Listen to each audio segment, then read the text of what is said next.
Nos destaques do Panorama CBN de hoje, eu conto para você todos os desdobramentos do caso Joias das Arábias. Hoje, integrantes do Tribunal de Contas da União avaliaram que a corte pode determinar ao ex-presidente Jair Bolsonaro a devolução do estojo com joias que foram dadas de presente pela ditadura da Arábia Saudita. Já na parte política, a Comissão de Transparência e Fiscalização do Senado vai investigar o caso. Ainda na política, a Câmara dos Deputados aprovou hoje uma proposta que garante uma pensão às crianças e adolescentes em que as mães foram vítimas de feminicídio. E no noticiário internacional, a Rússia fez hoje um mega ataque na Ucrânia. E em um dos alvos, mísseis foram lançados na maior usina nuclear da Europa. Panorama CBN. Olá para você que está ouvindo o Panorama CBN. Eu sou a Juliana Prado e vou te contar em menos de 30 minutos tudo o que foi notícia nesta quinta-feira, dia 9 de março de 2023.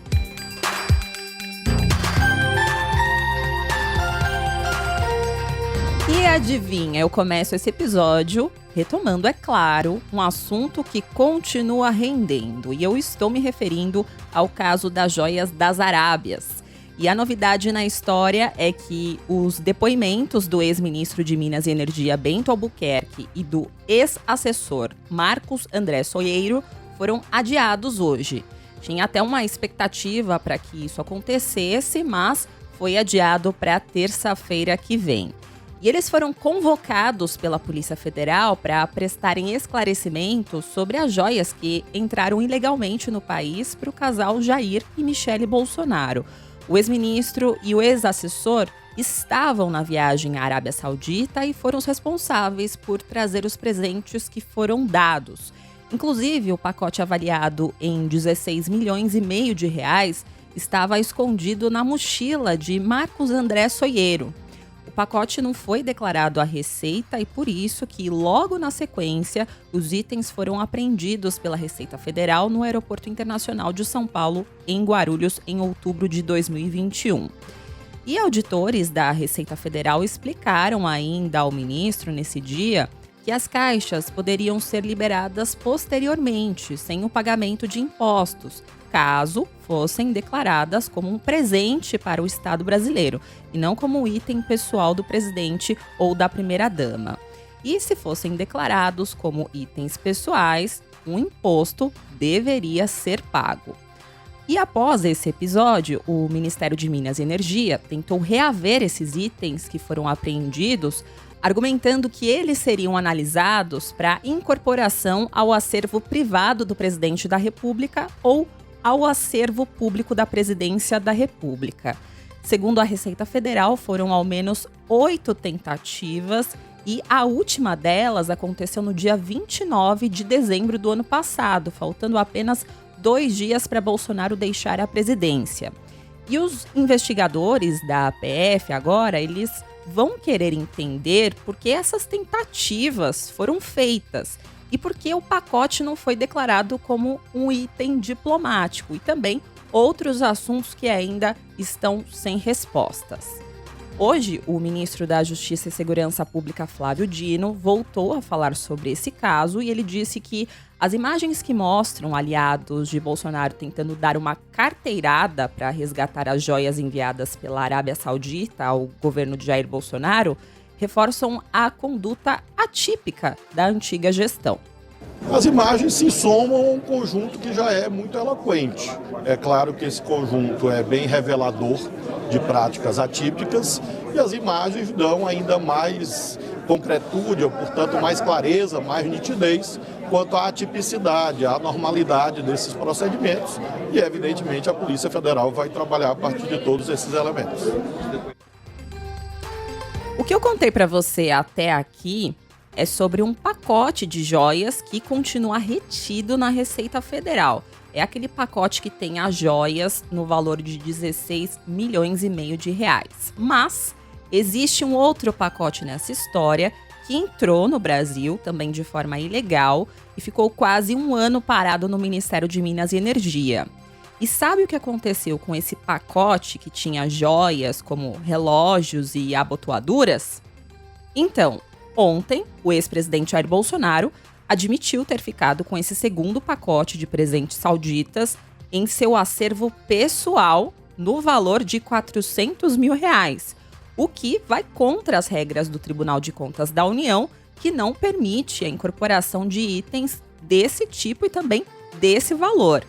A Corte de Contas entende que esse tipo de presente dado pelo governo de outro país não pode ser associado a um item pessoal do presidente. A defesa de Bolsonaro alega que os bens são de caráter personalíssimo e que, por isso, não haveria qualquer irregularidade em suas condutas. Inclusive, falando em TCU, integrantes do Tribunal de Contas da União e pessoas ligadas à corte avaliam que o TCU poderia determinar ao ex-presidente Jair Bolsonaro a devolução desse estojo com joias que foram dadas de presente pela ditadura da Arábia Saudita.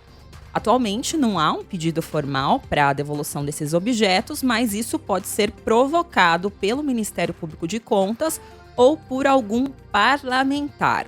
Além disso, o ministro Augusto Nardes foi sorteado hoje como relator no Tribunal de Contas da União de uma representação que vai investigar o caso por violação aos princípios da moralidade de impessoalidade. Existe a possibilidade de uma decisão no âmbito desse processo, com andamento aí dessas apurações. Só que, embora Bolsonaro tenha afirmado que não cometeu nenhuma ilegalidade no caso das joias, juristas entendem que o material não poderia ser incorporado ao acervo pessoal do ex-presidente e que esse episódio indica a possibilidade de 2 crimes: o de descaminho, que significa quando você passa com um pacote de joias sem declarar o conteúdo e sem pagar as taxas devidas na alfândega, e também peculato, quando você incorpora um objeto que deveria ser do Estado brasileiro ao seu acervo pessoal. E quem explicou isso ao longo da programação da CBN foi o advogado Frederico Brusamolin, que é especialista em direito penal, econômico e internacional. São os delitos de peculato ou descaminho, que é o descaminho tentado, no caso das joias que seriam destinadas à ex-primeira-dama. Se comprovado, que os bens eram sim realmente destinados à União, e ele tenha se apropriado desses bens da União, até um crime de peculato, ele ter se apropriado efetivamente destes bens que seriam da União, como até a legislação e, eventualmente, do Tribunal de Contas da União vem se posicionado em casos de presentes que são recebidos pelo presidente e outras autoridades. Esse caso aí das joias também está sendo apurado na Polícia Federal, no Ministério Público Federal e na Controladoria Geral da União. E em outra frente desse assunto, os políticos em Brasília já estão se mexendo nos bastidores para entrar também nesse caso. A Comissão de Transparência e Fiscalização do Senado, por exemplo, vai investigar o caso das joias que seriam um presente para o ex-presidente Jair Bolsonaro e a ex-primeira-dama Michele Bolsonaro. O senador Omar Aziz, que foi eleito para presidir a comissão, disse para nossa reportagem que vai propor uma fiscalização dos atos do governo anterior com a Arábia Saudita.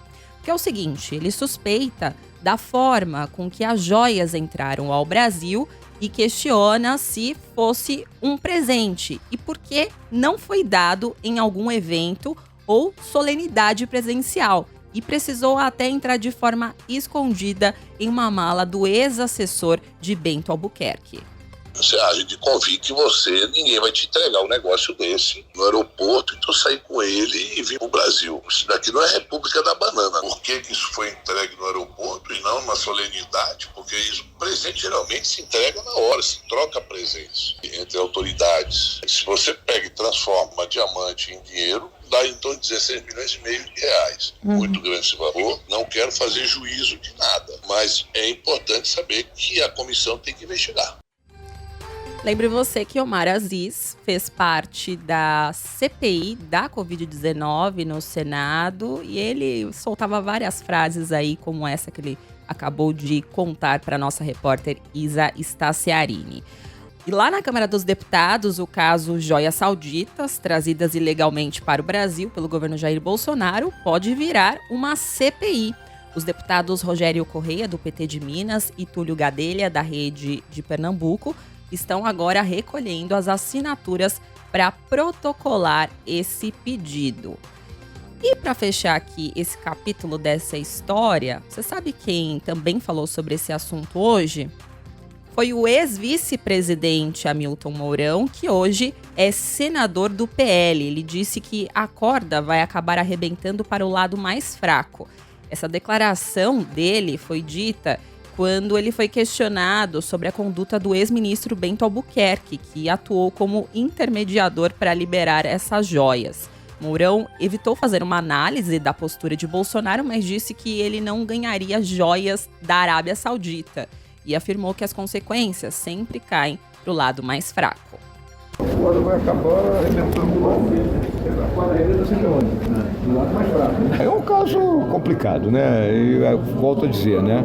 Eu era vice-presidente do Bolsonaro, fica muito chato eu tecer alguma consideração, né, a esse respeito, sem ter todos os dados corretos a isso. O senhor receberia joias milionárias da Arábia Saudita? 16 milhões. Pô, a Arábia Saudita não ia me dar joia. Aproveitando que eu estou falando sobre o poder legislativo, hoje a Câmara dos Deputados aprovou uma proposta que garante uma pensão a crianças e adolescentes em que as mães foram vítimas de feminicídio. Esse projeto ainda será analisado pelo Senado, então ainda há um caminho longo pela frente. Mas o fato é que no projeto o valor da pensão estabelecido é de um salário mínimo e deve ser pago até o menor completar 18 anos. E para ter acesso a esse benefício, caso esse projeto seja de fato aprovado, a renda mensal per capita dos filhos ou dependentes menores de idade, órfãos em razão do crime de feminicídio, deve ser igual ou menor que 25% de um salário mínimo. O texto estabelece ainda que a pensão não poderá ser acumulada com benefícios previdenciários, nem com pensões ou benefícios do sistema de proteção social dos militares. Agora eu vou fazer uma pausa no noticiário para contar para você um recado do patrocinador deste podcast.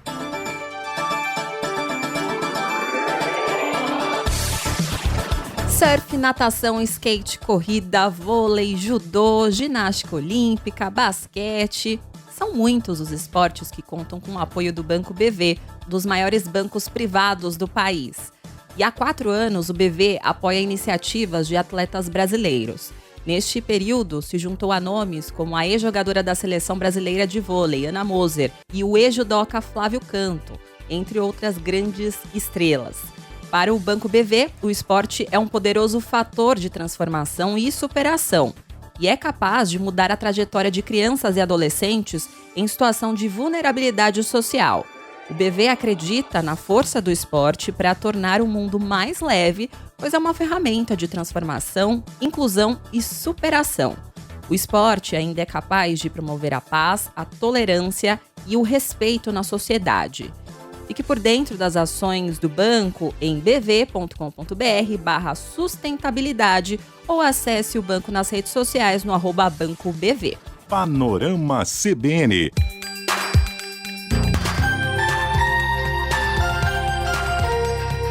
Voltando ao noticiário, eu vou levar você lá para o norte do país, porque uma mulher foi mantida refém num carro de aplicativo em Belém, no Pará, por mais de 16 horas. Ela estava com os 3 filhos e 2 crianças foram liberadas ontem e uma hoje. E o motorista do veículo do aplicativo conseguiu escapar no momento da abordagem do agressor, que, segundo a família, estava em surto e não tinha passagem pela polícia. Ele ficou ferido. Por enquanto, não há informações sobre o estado de saúde do homem. Na economia, a ministra do Planejamento, Simone Tebet, disse que o novo arcabouço fiscal, que vai substituir o teto de gastos, que é o limite para o governo gastar, vai agradar a todos, inclusive o mercado. Ela disse isso após uma reunião com o ministro da Fazenda, Fernando Haddad. Simone Tebet também sinalizou que a nova âncora fiscal é preocupada com o déficit fiscal e com a dívida pública, mas também busca garantir recursos para investimentos, atendendo a um pedido do próprio presidente Lula. A ministra reforçou que o projeto será apresentado em março. E será que o mercado financeiro reagiu bem a essa sinalização da ministra? Vamos ver. A Bolsa de Valores de São Paulo encerrou o dia de hoje em queda de 1,38% aos 105.071 pontos. No mercado de câmbio, o dólar comercial fechou o dia com uma leve alta de 0,02%, cotado a R$ 5,141. Já o euro fechou o dia com uma leve alta de 0,31%, cotado a R$ 5,438.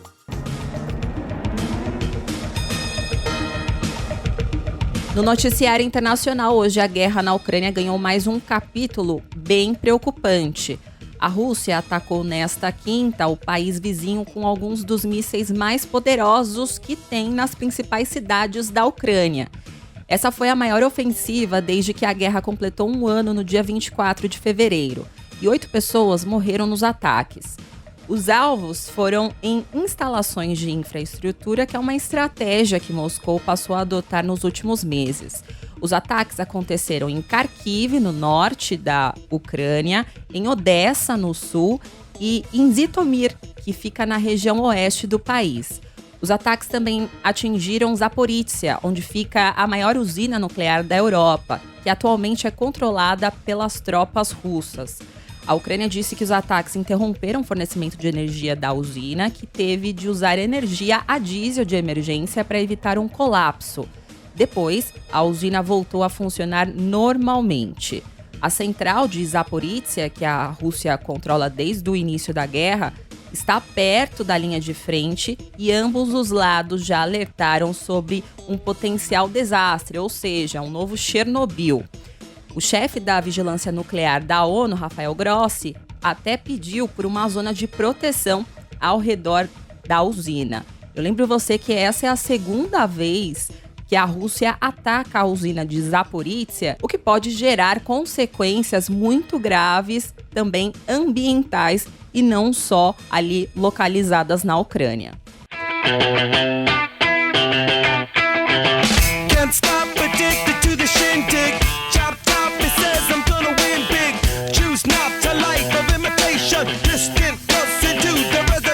Eu vou embora com a banda Red Hot Chili Peppers, que anunciou que fará 5 shows no Brasil em novembro. A primeira apresentação será no Estádio Engenhão, no Rio de Janeiro, no dia 4. Os americanos também estarão em Brasília, São Paulo, Curitiba e Porto Alegre. E a venda de ingressos para o público geral começa no dia 15 de março. E é com esse clássico, a música Can't Stop, que eu vou indo nessa. Muito obrigada pela companhia de hoje. O roteiro desta edição foi escrito por mim e a sonorização é de Daniel Mesquita, o Dom. E você pode me encontrar lá nas redes sociais, no @Juliana_Deprado no Twitter, no Insta é só procurar por @JulianaDeprado e tem também o tradicional e-mail juliana.prado@cbn.com.br. E não se esqueça que amanhã tem a edição da Manhã do Panorama CBN a partir das 7 horas da manhã com a Bianca Santos. Combinado? Beijos pra você e até mais!